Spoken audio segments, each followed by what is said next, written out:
not yet availed yourself of caffeine and or calories, by all means, do so out there. The muffins are pretty amazing. There's one that is coffee flavored, and I will fight you for it. So just so we're all clear, it'd be nice if they gave it a sign. You might notice I have some friends up here today, and I'm going to talk to you about why that's happening here in just a second. But before we officially explain ourselves this morning, I want to say happy Tuesday, and we're glad that you guys are here because each and every week we are here at the Venture Center presenting Lift the Rock, and I see some faces that are shiny and new, and I see some faces that I haven't seen in a good while, so welcome back. And, bring a friend next week. Oh, actually not next week, but I'll tell you some more about that in a minute too. So as always, we want to give a very special thank you to our friends at the Little Rock Regional Chamber of Commerce for all that they do to support entrepreneurs in our area and beyond, as well as to our friends at the Little Rock Tech Park, because this is their amazing building. And if you have not yet taken a tour of the Little Rock Tech Park, I highly encourage you to go introduce yourself to Brent and get a view of this awesome building. I hear there are still some spaces available on the 3rd floor. So, if you want to take your business up there, we'd love to have you. While we're here, please hop onto the Wi-Fi and share some social media love. If you're a Venture Center member, you know that one of your member benefits when you're here in the space is access to the world's best internet from our very own entrepreneur in residence, Lou McAllister, and his company, Broadband Development Group. You should have received the updated password when you renewed your membership this year. And if you have not yet renewed your membership, or if you are not yet a member, you can talk to me or Ashley or any of us that work here at the Venture Center. We'll be happy to help you out with that. In the meantime, this lovely password is for the Little Rock Tech Park Wi-Fi. So I see some of you putting that in your phone, and I'll give you just a second to make that happen. Okay. So quick question. What do entrepreneurs need to succeed? Besides coffee and muffins, right? Yes, connections. And lots of people say they need something else too, right? And how do you get to something else? What is the something else? Capital, right? And so to that end today, we're doing a special Lift the Rock with a panel discussion about capital, how you get it, why you want it, what you should know about it. And you're going to get a chance to ask some questions. Did you know that we live stream this? And sometimes people on the front row like to show you what's happening on the live screen, and that's terrifying. And I would appreciate if you turned that around the other way. Yeah, thanks. Okay, moving on. It's like a confidence monitor, but in reverse. It's horrifying. Anyway, so let me introduce you to my friends up here. Are both your microphones green? Turn it on. Well, the whole mic is not, but it should have a green light, right? Yes. So joining us today, we have Wayne Miller, who is currently the managing director of the VC FinTech Accelerator. He's a serial entrepreneur. He may or may not have invented some really cool tech in the disco era, but I'll let him tell you about that another time. And he is a venture capitalist. And then we have Eric Satz, who is a founder for one of the VC FinTech companies. But we were going to miss out on a huge resource if we didn't have Eric come and talk about his experience in the venture capital world while he's here with us in Little Rock this summer. He's also the director of the board for the Tennessee Valley Authority. So if you don't know about them, you should check them out. It's very cool, sort of similar to the Delta Regional Authority that serves our area here. And I'm going to let you gentlemen tell us why you're here and what you do. So we'll start with Wayne. Terrific. First of all, this is not a shampoo commercial, right? Well, let me just make one correction. I am not a venture capitalist, but and Eric is, so let me make sure we clarify that. My dad always looked at my resume and said, you never had a job for very long, so I wouldn't hire you. And as an entrepreneur, that's typical, right? So I had to start my own companies because no one would hire me, but that's not entirely true. I started my entrepreneurial career in college I spun records to put myself through college, and we saw a problem, which was everybody was doing things using a listening device as opposed to using their eyes. So we developed a couple of products. The company was called Discotech, T-E-C-H, kind of clever, right? 7 patents, and that was sort of the first thing that I ever did. After school, went to work for big companies, went to work for Kraft Foods for a number of years, Hillenbrand Industries, so Fortune 100s, Fortune 500 companies, and then on to an organization called Deloitte, which most people know, where I led their business development practice on a national basis and built that to about $264 million. Then went to work for, there was this thing called the internet that was starting to become kind of interesting, which was in the late 90s. I went to work for a company called Proxicom, where I did very much what I did with Deloitte, was to help build them as a company. And pre-IPO, took them IPO, and then got into raising capital for my own company. I've been involved in a host of startups, 4 or 5, some successfully, some not so. Probably raised somewhere between $20 to $25 million over my life. And find myself in Little Rock after spending the last couple of years in private equity as an operating partner for a private equity firm after doing a roll-up of medical device manufacturers, and came here because I've got a lot of experience. I've had some great successes and also gained, I think, the wisdom of failures as well, and trying to impart that to the team that we have here currently in the cohort in the fintech practice and so forth. And that's what brought me here, and I'm glad to be here, so hopefully that's a good start. I would say that I define my entrepreneurial career as beginning in high school. I grew up in Miami, Florida, and I took a job selling frozen lemonade out of an unair-conditioned van. Could get hot in the summer, kind of like out here. And the way it worked was the more I sold, the more I made, right? Pretty simple. I kind of like those economics. So when I went to college, I bought the newspaper distribution business on campus.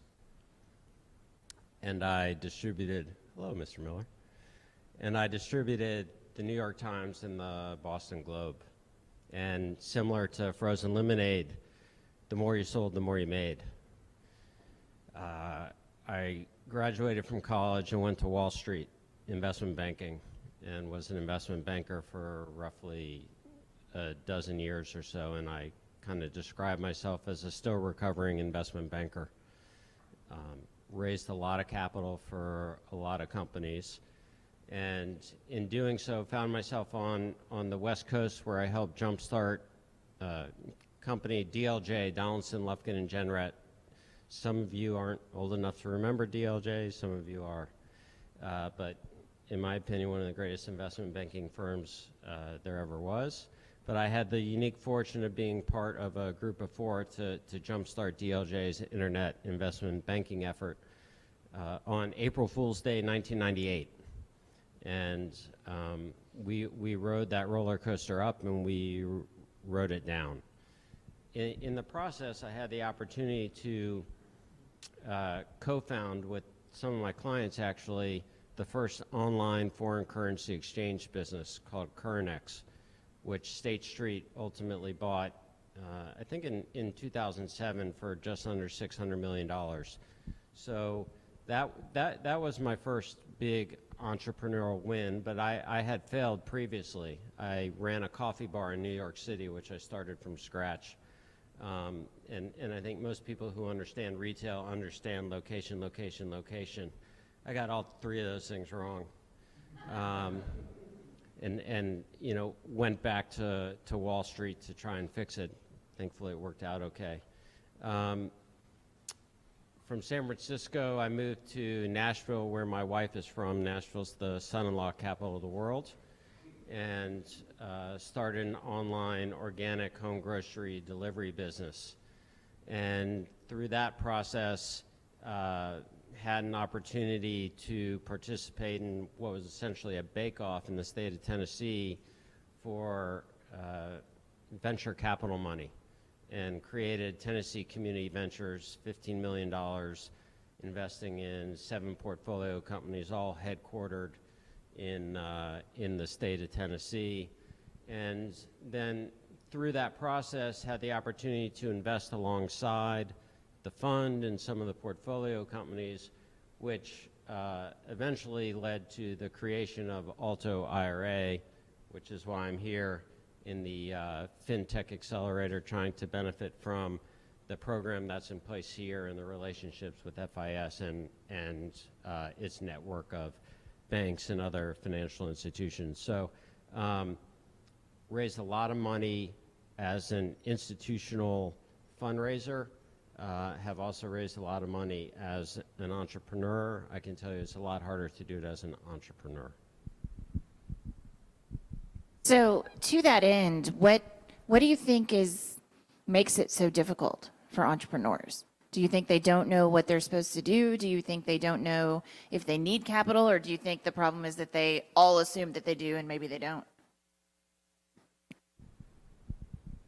That's loaded. First, and I think Wayne would agree with this, I think this hour will be a lot more interesting if you all want to ask questions at any time. You know, nothing's off the table. Absolutely. Fundraising is, in my opinion, fundraising is about storytelling, okay? And the story that you tell depends in large part on your stage of development. And what I would tell you is that a lot of times it's easier to raise money when all you have is story. You don't yet have facts in place, right?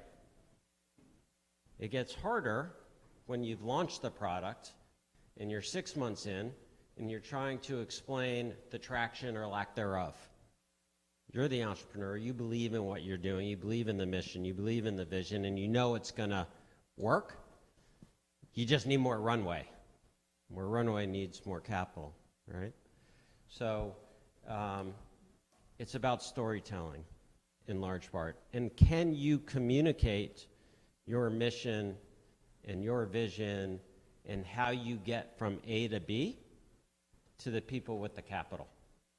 And that's, you know, just very high level discussion of what it takes to raise capital. We can get into a lot more specifics. And I'd love to, rather than me just sort of going after specifics, would love to hear questions. I don't know if you want, we do have questions. I'll pass this around and then you can ask your questions. Yeah, let me add a little bit to Eric's comments. You know, I think that, so, you know, I raised about 18 million bucks in 98 and 99, and the world was much different then. It was 180 degrees in the other direction. We didn't have to have customers. It was about scaling rapidly. It was how quickly you could get to an IPO. I took a company from 1 to 60 employees in 8 months, burned a bunch of cash, and having owned and operated my own business prior to that, it was very counterintuitive to me because I learned at a very young age about the importance of a P&L. And, you know, it's, and I've always felt like I had a set of skills that enabled me to not only grow the top line, but also be able to effectively manage the bottom line. And I think as a CEO of a company, that's important. But I think one of the things, too, that entrepreneurs get kind of caught up in is, and it's not lying, but it's not necessarily telling the truth. And at the same time, it's sort of like not telling at all. If you don't know the answers to the questions, that's okay. What I think is very important when you go to raise capital is when you're sitting there talking with people that you're trying to raise money from, is that not that your assumptions are correct, but what was your critical thinking to get to those assumptions? And I think that's a mistake that a lot of entrepreneurs make, is that they think they have to have all the answers and they don't. They have to be able to demonstrate that at least they've given it some consideration and thought, and that those assumptions are founded in some reasonable considerations. Yeah, just to quickly add, and then we'll get to your question. So in 1999 for Kernix, we raised $22 million on a $100 million pre-money valuation on a PowerPoint. Thankfully, I think for all of us, those days are over, right? But that was the ultimate storytelling.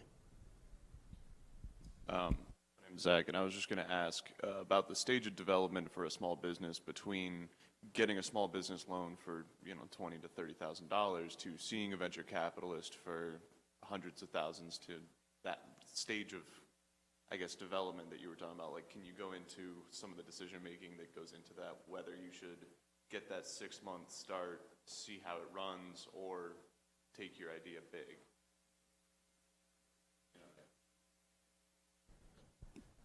So, again, in my opinion, a lot of that depends on the nature of the business that you're running. And I hate the term lifestyle business. There's some really big lifestyle businesses out there, right, that support some really nice lifestyles.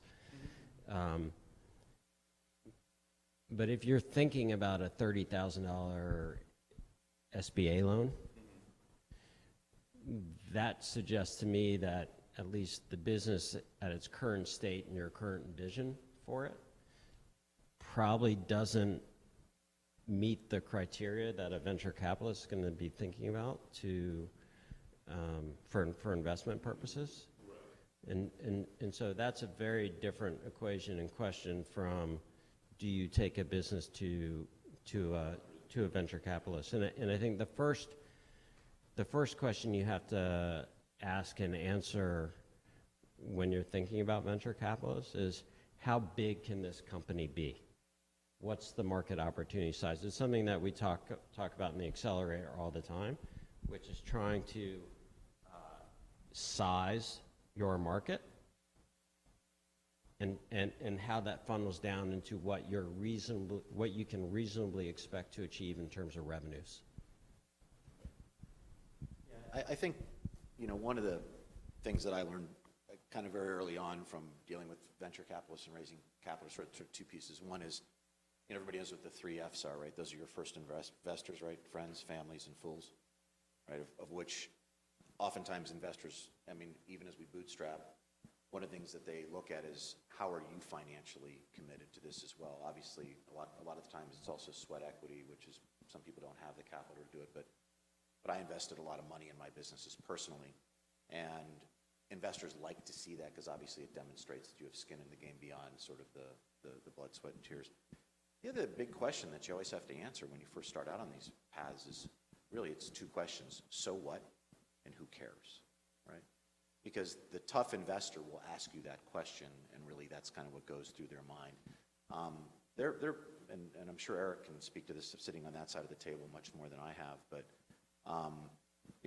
these folks are looking at hundreds of deals, right? So they have to digest these, and they want to do so with brevity.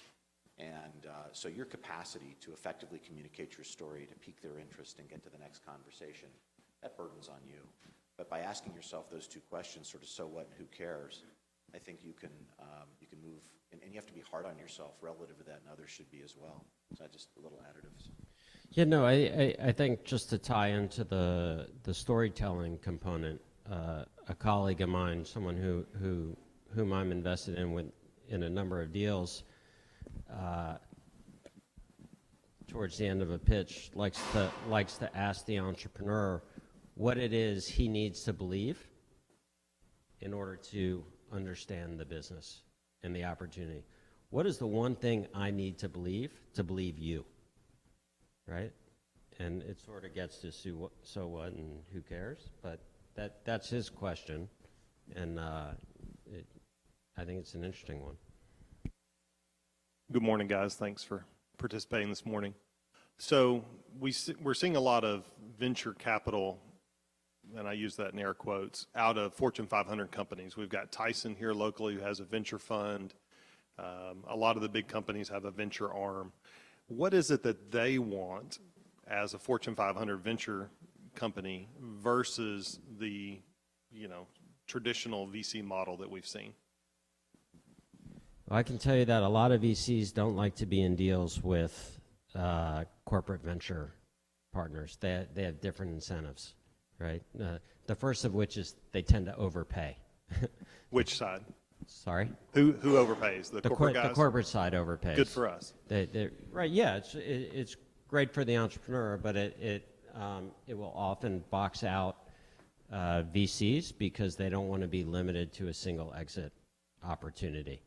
And so I think you just need to be careful if you're taking corporate venture money in how that gets structured. The other thing, too, is I think that, and help me with this a little bit, corporate venture money oftentimes is more focused on innovation than return. VC investment is more focused on return, and then I think innovation is part of that. I think if you look at an organization like a J.B. Hunt, you look at an organization like a Tyson's, they're obligated to invest, to innovate, because there's organizations, it's very much like what we're doing here. We're doing things that FIS wouldn't do, right? These companies that are here participating in fintech, FIS is not going to do what these guys are doing. They may like what they're doing ultimately and invest in them, but I think having worked for some Fortune 500 companies where there have been investment pools, albeit a little later, a little further back in time.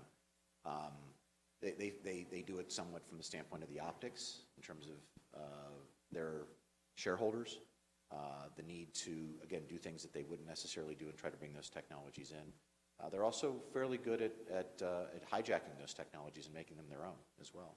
But I think VCs have a much different perspective, and they have a responsibility to their limited partners and so forth as well. But at the end of the day, they're looking for a return, and they want that as quickly as possible.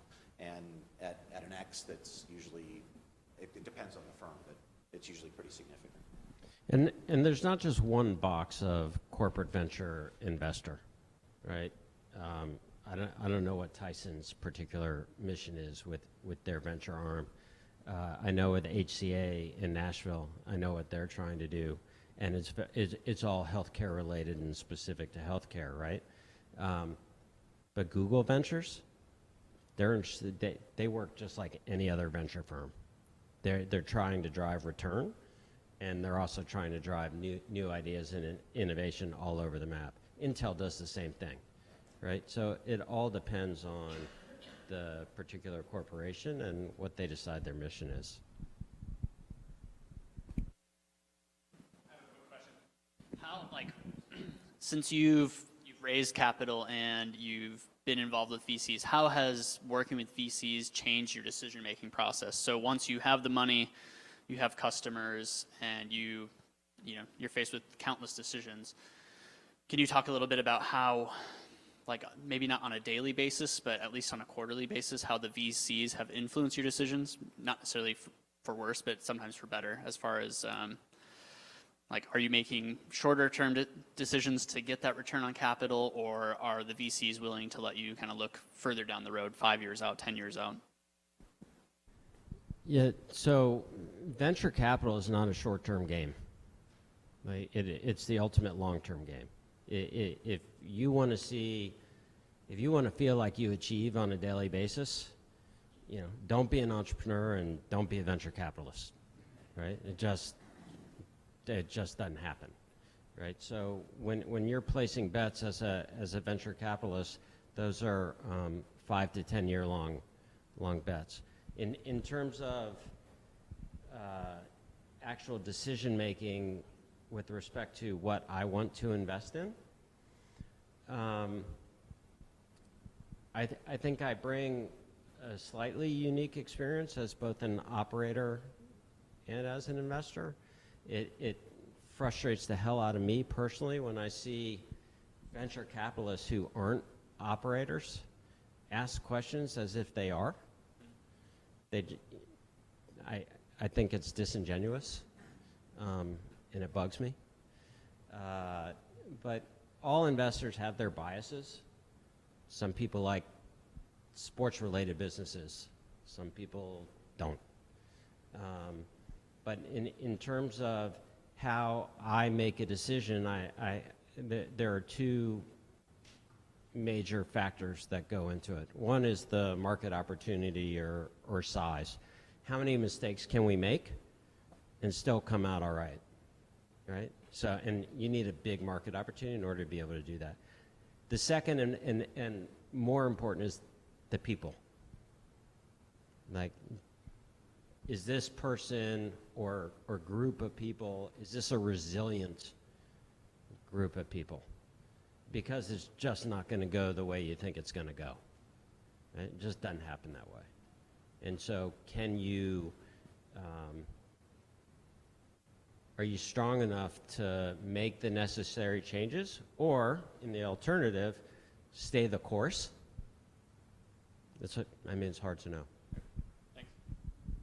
Kind of to piggyback off that question, from a company who's seeking investment, from y'all's experience, what is it like towing the line of you understanding the vision for your company and being resilient and being steadfast in that mission, as well as seeking and gaining the advice? Obviously, when you're seeking investment, you're wanting more than just the money. You're wanting the counsel. You're wanting things of that nature.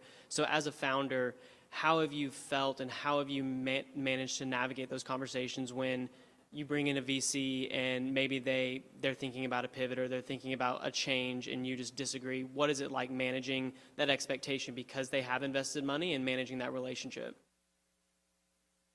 Yeah, it's a great question. You know, one of the great things about the way in which we function today, which is more of this lean approach, is we try to get to the fail fast concept sooner, right? So that I think that's the methodology in terms of how we approach business today as a startup has changed dramatically, right? So, but we have to be resilient. We have to be flexible. You know, there's a great expression about, you know, we can't control the wind, but we certainly can learn to adjust the sails. So our capacity to course correct based on market changes, based on concerns with people and so forth, based on partnership opportunities and visions that we didn't take into consideration. One of the things that we do today is we're much more focused on a customer-centric approach to our businesses than a company-centric approach. If anybody's ever seen the ketchup bottle, right? The old ketchup bottle and the new ketchup bottle. You know, the old ketchup bottle was the customer-centric, the company-centric approach. And someone said, hey, let's turn that upside down, make it plastic and easy for people to squeeze, right? So we're in the new ketchup bottle mentality, and I think that's an important factor here. But I think, you know, to reiterate what Eric said relative to the people component of this, there's a lot of really great ideas that unfortunately aren't backed by individuals who can execute. And I will suggest, and I have seen, that VCs will invest in mediocre ideas with people who have great capacity to execute. But also they'll look at that with a prejudice as to what's in their portfolios sometimes, right? Sometimes they're making bets that don't look good, or they're starting to fail, and they see another company that comes into the equation that can help boost or buoy that by bringing them together. So there's other strategies that occur when this happens. And, you know, it's so much of it is about the investability in people. And I've had that experience with my first large raise, which is I had not intended to be involved, and I helped these guys raise money. And one of the investors said, look, the only way we're going to do this is if you are involved, because I had the operational skills and they didn't. And I think it's a big point that Eric makes as well, is, you know, the toughest part of any business is what? It's people. Right? That's our hardest challenge. People are the most difficult component to running our business on a day-to-day basis, whether it's as customers, as employees, as board members, and so forth. I think the last piece to that is, you know, we talk a lot about getting investors involved. We want smart money, right? Having come from private equity the last couple of years, people in private equity really want to meddle in your business. And these guys they're MBAs from Ivy League schools, and I give them all the credit in the world for what they've accomplished in their capacity, but they've never operated a business. They've never sat across the table and done a performance review with a person or dealt with the death in the family. I mean, all the things that happen with people, right? They just don't have it. But man, they'll give you the analytics, and you ask them for one spreadsheet, they'll give you 16, and they micromanage at a level of granularity. As an operator, for me, that was really, really difficult, because I'm paid to do a job. And I've always loved what, you know, kind of going back to Steve Jobs' point, this is the last point I'll make, is, you know, hire smart people to tell you what to do, right? Not for you to tell them what to do. And that's really true, because you can't do it all as a CEO. And if you can get the right people around the concept, you've got the passion, the belief, the resilience. You know, one of the wonderful things about watching entrepreneurs pitch and talk about their businesses is the passion that comes along with that. And no one can evangelize their businesses typically better than they can. But running the business is a different issue. So if you can find people to work with who invest in your business that can help you shore up those weak components of your own skill sets or that of your team, at least for a period of time until you get traction, that's a great opportunity. I would add, by the way, that if you want to know what I think about entrepreneurship, I try to write on a daily basis. It's called gutcheck.club. Right? You can go there and you can sort of whatever's on my mind, and hopefully it has to do with entrepreneurship or being in venture capital. And Wayne just touched on this, and I believe one of the things that I've written about, you may know, I tend to forget after I write it, is that ideas are cheap, execution is hard, and I think maybe as well where I differ from others as a venture capitalist is that I've placed a bet on a team, and I believe you owe it to them to execute, right? We can have disagreements, but at the end of the day, they're the folks running the business day to day. They're always going to be closer to it than I am. And either I have the belief and faith in them to do that job, or I don't. right? And until I don't, it's for them to do. Here in Arkansas, we've had venture funds who have, in effect, landlocked themselves into the state in terms of looking for companies, and sounds like a similar thing happened with you with the venture fund in Tennessee. Could you talk a little bit about the kind of the economic development aspect of that, if there is one, and then also, how does that impact the decision that you make in terms of, what you're going to invest in?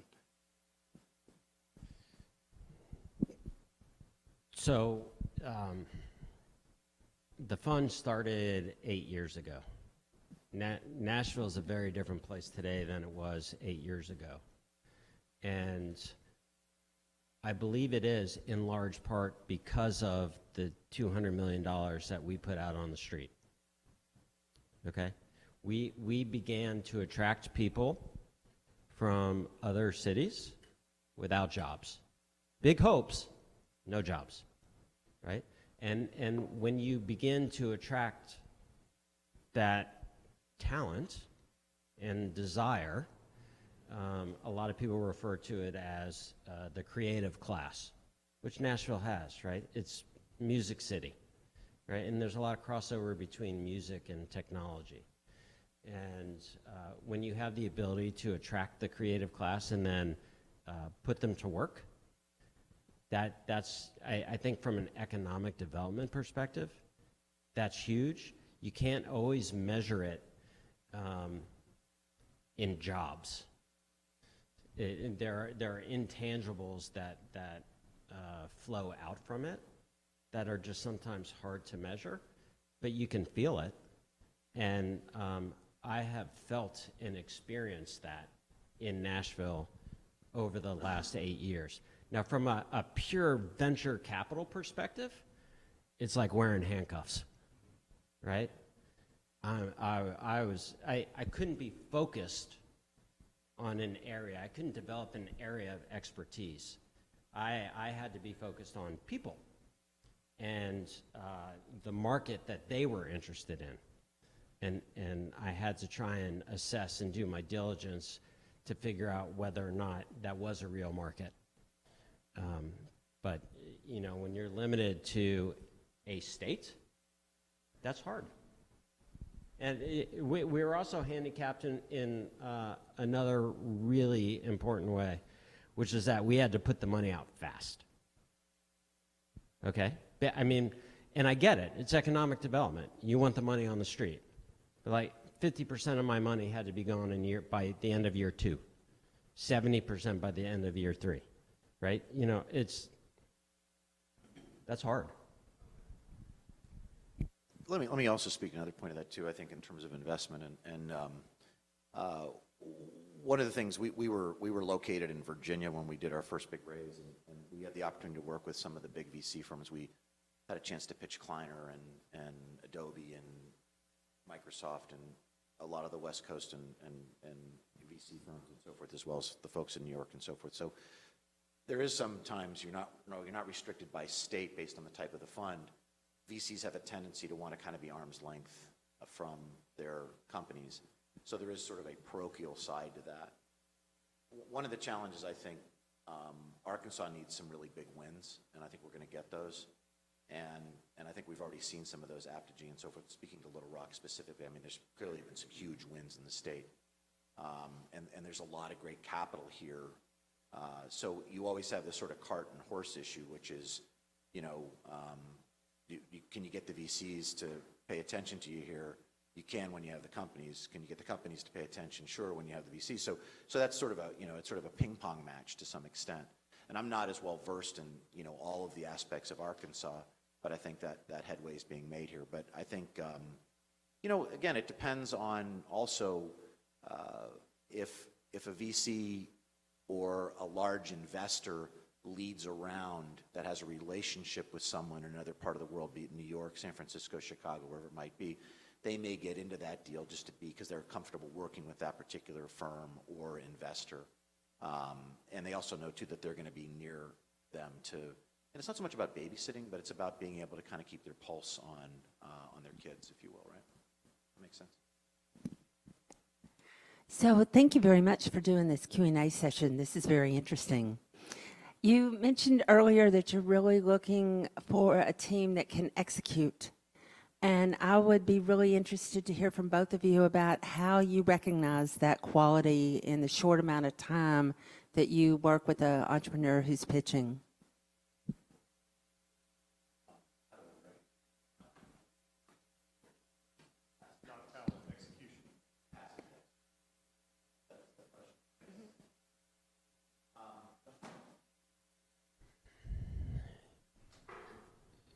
There's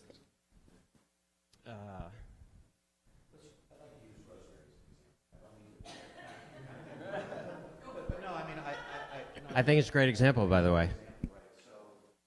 Most of you know Rosemary and her business, which is all about PrizeLink savings. And when Rosemary first came into the program, she was sort of talking about her product and so forth. And this funny thing kind of raised its head, which was Rosemary was the CIO of Midway Games, known for Mortal Kombat. And it worked for Accenture. And so you looked at her background, you looked at her accomplishments, and you saw a demonstrated capacity to not only know the subject matter, but the ability to execute. So as Rosemary has grown in this program and her ability to pitch her business, the first thing that she now talks about is her experience and her capacity to execute. And I will tell you, I'm continually impressed by that. And we have a number of people in the cohort today that have that same capacity. So it's track record, it's batting average, right? It's how long they've played the game. It's success, and it's also failure, which 15 years ago was not fashionable to talk about, but today it is. And Eric and I have both had, I don't know what a significant failure is, but I'll call it that for lack of a better, where we've lost money, but and we've given it the good fight and so on and so forth. There's a time when you got to say, hey, you know what, this just, it's time for divorce, right? This marriage is not working out.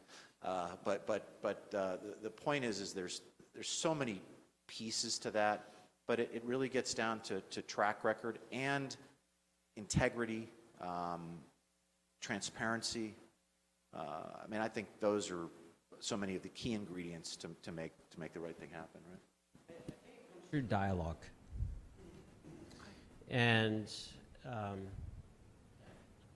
pushing on areas of both agreement and disagreement, and trying to understand whether or not some people. I do like pithy statements or cliches now and again, and someone will often say, especially when they're thinking about hiring somebody, can you fly coast to coast sitting next to this person?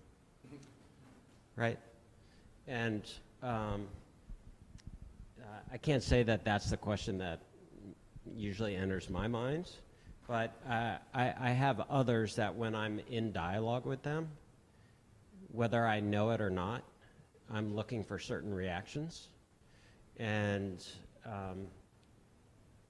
I like working with people in unsettling environments, right? So if they like to meet in the office, I don't like to meet in the office, right? I like to go somewhere else. And I like to just see what the reaction is in an environment where there are a bunch of unknowns and unexpecteds. Not just for them, but for me, and how I react to them, right? And it's, well, it's a lesson learned the hard way. Like I've made some bets on I've made some bets on people I shouldn't have made, right? So would you be willing to share a story about an unsettling environment? About a what? An unsettling environment? It could just be walking on the streets of New York and trying to have a conversation amid traffic, right? I'm going to go to the pitch deck. How many slides in a good pitch deck? How many slides do you need to Because tell these your guys are all story? doing pitch decks, right? What's the right number? There is no right number. How many What's slides too do you need many? to tell your story? What? What's too many? Is there 50 is too many. 50 is too many. Okay. 30s, 20 is too many most of the time. Yeah, I think Eric hit it. You know, it's as many as it takes to tell your story. How long do you normally, Eric? How long would you spend on a pitch deck when your first initial pitch? And by the way, 50, 50 is a sarcastic answer. 50 may not be too many, depending on your stage. Okay? But if you're trying to raise early stage capital, you don't have enough experience to put 50 pages in a deck, right? Yeah. One of the best pitches I've ever seen was LinkedIn's, I think, Series B offering. And I think it was like, I don't know, could have been 60 or, it was a lot of pages, right? Right. But it completely laid out their vision and roadmap and how they would get there. Gotcha.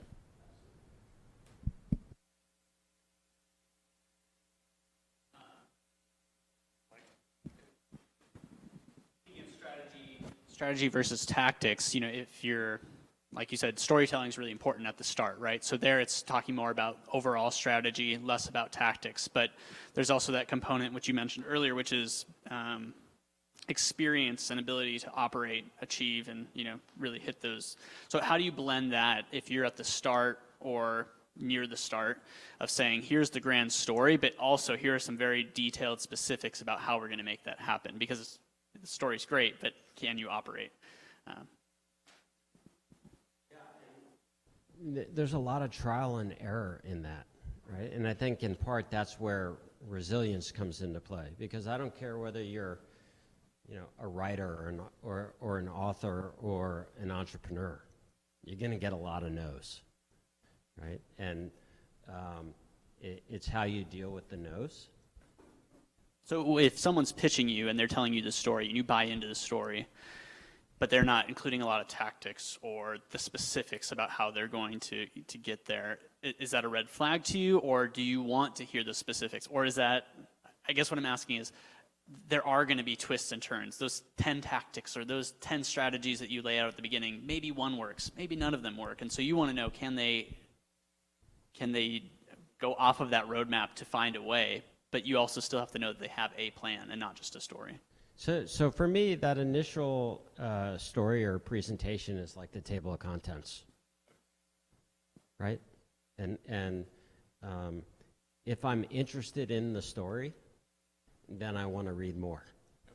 And that's follow-up meetings, and that's where we start talking about how you execute on the opportunity. But doing a good presentation just maybe gets you a follow-up, right? Nobody writes a check on a presentation deck, at least not in my experience. When y'all are, and just speaking personally to your profiles as investors and venture capitalists, are you more likely to bet on an operator, or are you more likely to bet on a marketer salesperson? And if you can, like, taking that deeper into a business, like when you're looking at the makeup of a team, if it's just a couple of people, when you're initially speaking to them, are you vetting them on their salesmanship, or are you vetting them on their execution and operational abilities, or do you think that the operational abilities can be hired in, or you can provide that to someone that you're coming into, but you're looking for someone who is going to be able to sell? There's a term that's become kind of popular recently, and it's referred to as the traction gap, right? So you have great idea, great team, but their capacity to go to market is a struggle for whatever reason, because they don't have the sales capabilities, or they're unsure of the appropriate approach. One of the things you see an awful lot with young companies is, we're going to build our own sales organization, right? So they're building a sales organization takes a great deal of time, burns a lot of cash, and most of them don't have the runway to do that. And I learned that the hard way, actually. Then they don't know how to look for levers in the marketplace and how to evaluate good distribution channels and do that sort of thing. So salesmanship is clearly important, their capacity to do that, or they can recognize in themselves as an organization as where they are, that they need to identify a person or a partner, or find those levers within the market that they're trying to pursue, in order to accomplish that and do that in a fairly short time frame. It's a very, very common problem with most companies that are startups is making that, getting that first customer, getting that first partner. For us today in the fintech, getting the first bank, right? That takes a lot of time. And oftentimes, too, you have to look at the cultural differences. Like one of the challenges we have right now is dealing with FIS, is that, while FIS is a great partner and gives us great access, is an extraordinary in terms of distribution, they're the Queen Mary, right? And we're out here running around in kayaks. So, the way in which we operate, the way we move, and our capacities to make those cultures work together, as entrepreneurs, we're focused on what we need today, now, and our business. We're very myopic. They're worried about some other things, although we think they should only worry about us, which is fine, because really that's all they should worry about as far as we're concerned. So. And I don't get hung up on whether or not a specific role is not filled in the company. I'm more focused on the entrepreneur's ability to attract talent to the team. So when you're telling your story, I mean, there's one story for the venture capitalists. What's the story for new hires, for new employees? And do I believe that they have the confidence to surround themselves with people who know things that they don't know, who may be smarter than they are, and really add dimension and perspective to the team? And,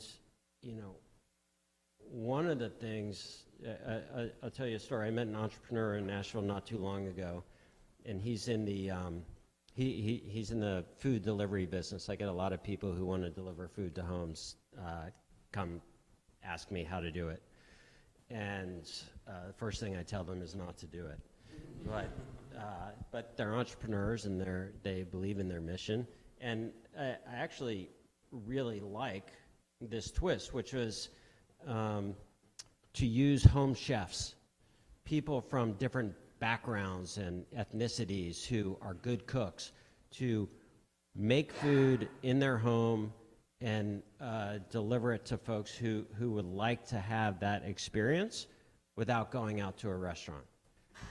Let's ignore all the health code issues for a second. Let's assume that's a good idea, okay?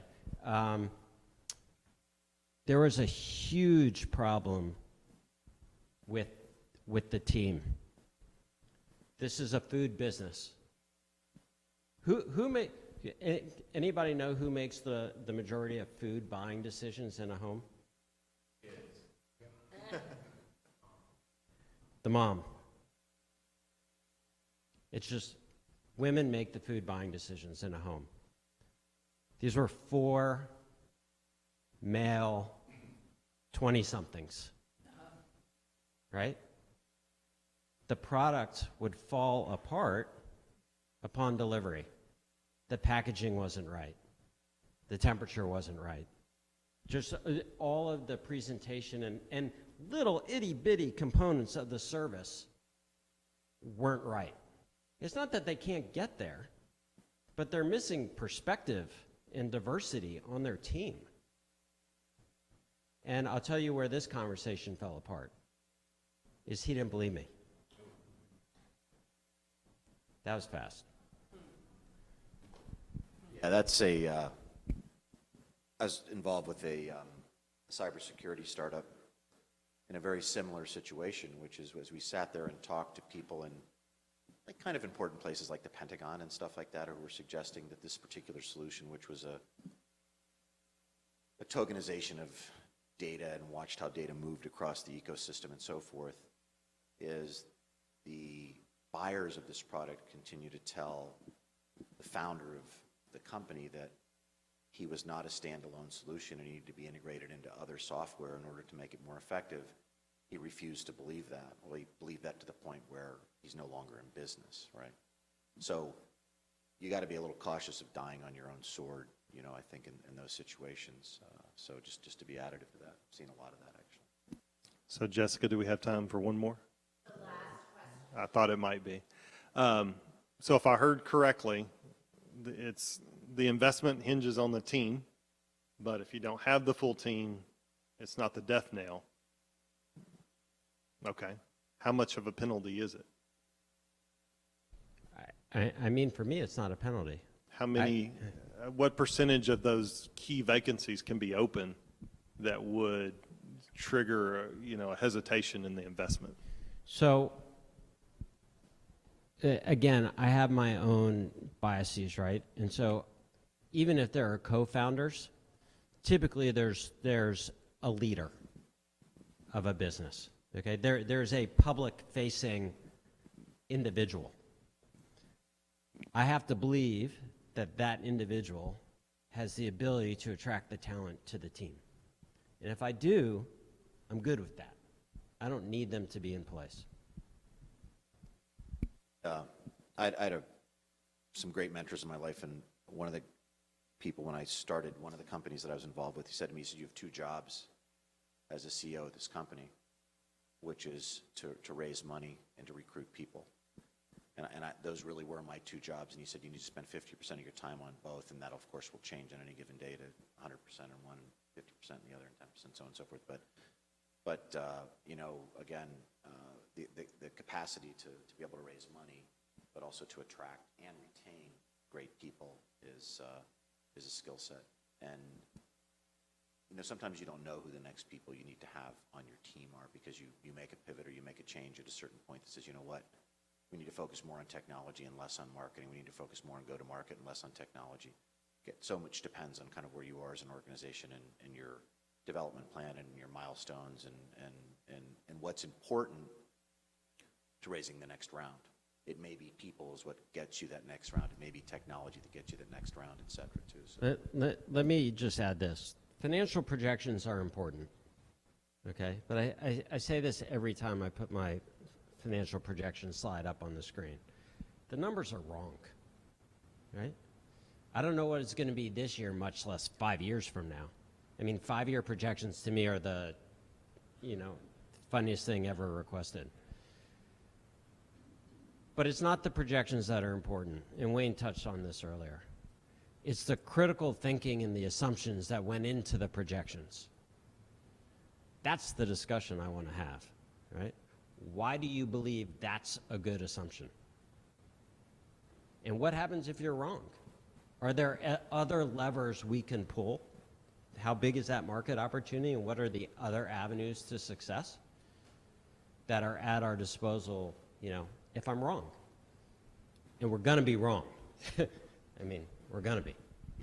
And I think Eric also touched on earlier, too, and how you react to how somebody challenges those assumptions can oftentimes be the difference about whether you get funded or not. Right? Thank you. Wasn't that awesome? Are you wearing a hat from the delivery startup? Yeah. Okay, it says Plum Good on his hat, and I felt like that had to somehow be related to the story. So That's all I've got left from it. that's all you've got left. Sometimes all you get is a hat, right? So next week, lies. Tonight, we have a special mixer for our members and a select group of local interns.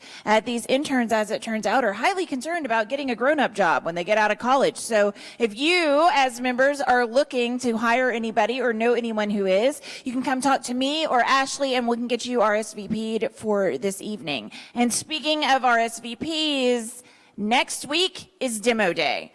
That is when we have our big shindig down at the Clinton Library, and all of the fintech companies are going to give their full pitches. It's an amazing experience. We are almost out of seats, and that is not hyperbole, right? Like, we are legit almost out of seats. So if you have not yet RSVP'd, Ashley, hands in the air, just in case I don't see you. Ashley can get you signed up for either demo day or for the intern mixer, if you're interested in either of those. There are still opportunities, I think, for one sponsored table of 10 for demo day, and there might be 2 or 3 VIP seats left. So just talk to me, talk to Ashley, we'll get you all set up. Next week, we are taking a break because of all of the demo day preparations and things that are happening. We're a team of 5, and I don't want any of my team to die. Right? So we'll be back the week after that, though, the first week of August, and we'll see you back here, same time, same place. Thank you. Thanks.